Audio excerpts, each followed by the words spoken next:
Perkenalkan, nama saya Alia Putri Ramadhani dengan NIM 2514070346. Baiklah, saya akan menjelaskan makharijul huruf pada surat Al-Fatihah ayat 1-7 dan kesalahan yang sering terjadi ketika pengucapan pada ayat tersebut. A'udzu billahi minasy syaithanir rajim. Bismillahirrahmanirrahim. Nah, pada kalimat bismi, di situ ada huruf ba, yang mana makhrajnya ada di dua bibir ba. Dan ada huruf sin, yang makhrajnya di ujung lidah bagian belakang gigi seri bagian bawah. Lalu, pada kalimat basmalah ini, kesalahan yang sering terjadi yaitu ketidaksempurnaan pengucapan huruf H kecil pada Ar-Rahman dan Ar-Rahim sehingga dibaca seperti H besar, dan itu keliru seharusnya.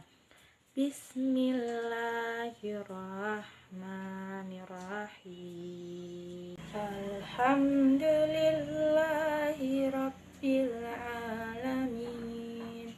Nah, pada ayat kedua ini yaitu alhamdu. Di situ ada huruf H yang mana makhrajnya ada dari pangkal tenggorokan.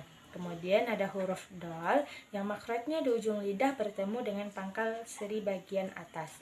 Lalu pada kalimat hamdalah ini, kesalahan yang sering terjadi adalah ketidaksempurnaan pengucapan huruf ain tanpa penekanan pada alamin sehingga dibaca seperti alif atau a biasa, dan itu keliru. Seharusnya alhamdulillahi rabbil alamin ar-rahmanirrahim.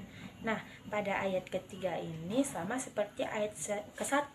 Kesalahan yang sering terjadi yaitu ketidaksempurnaan pengucapan pada Ar-Rahman dan Ar-Rahim, yaitu H kecil dibaca seperti H besar, dan itu keliru. Seharusnya Ar-Rahmanirrahim Maliki Yaumiddin. Pada bacaan Maliki, di situ ada huruf kaf yang makhrajnya di pangkal lidah bagian atas bertemu dengan langit-langit mulut yang lunak.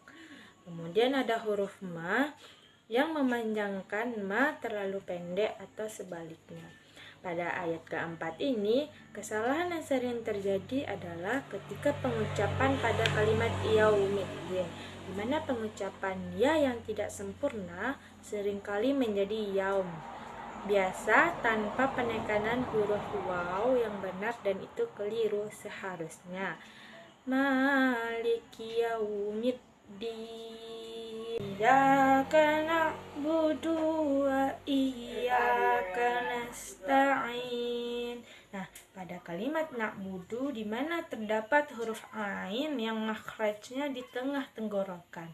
Kesalahan yang sering terjadi yaitu ketika pengucapan wa iyyaka nasta'in, di mana tidak menekankan huruf ya bertasydid sehingga pengucapannya kurang jelas, dan juga pengucapan ain yang tidak jelas sehingga itu keliru. Seharusnya iyyaka na'budu wa iyyaka nasta'in ihdinas siratal mustaqim. Nah, pada kalimat ihdinas, di situ ada huruf syad yang makhrajnya di ujung lidah bertemu dengan pangkal gigi seri bagian bawah. Nah, kesalahan umum yang sering terjadi yaitu pada 3 huruf. Yang pertama, ketika pengucapan huruf ta seperti ta biasa tanpa sifat penebalan. Yang kedua, mengucapkan huruf kaf seperti kaf biasa seharusnya lebih tebal dan pangkal lidah yang lebih dalam, dan pengucapan huruf shad seperti sin yang biasanya tentu tanpa penebalan, dan itu keliru. Seharusnya ihdinas siratal mustaqim siratal ladzina an'amta 'alaihim ghairil maghdubi 'alaihim waladdallin. kalimat siratal lazi, di mana terdapat huruf dzal yang makhrajnya di ujung lidah bertemu dengan ujung gigi seri atas, dan kemudian huruf shad yang makhrajnya di ujung lidah bertemu dengan pangkal gigi seri bawah.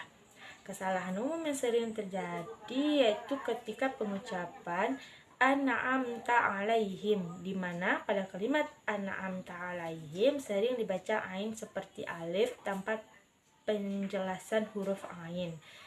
Dan ketika pengucapan huruf da yang tidak tepat dan tidak memanjangkan bacaan da sesuai mat lazim dan sesuai aturan tajwid, ada pula pengucapan pada ghairil, di mana mengucapkan huruf gain seperti luar biasa tanpa sifat penebalan dan getaran tenggorokan yang benar. Seharusnya siratal lazina an'amta alaihim ghairil maghdubi alaihim waladdallin. Amin. Sekian penjelasan dari saya mengenai makharijul huruf pada surat Al-Fatihah.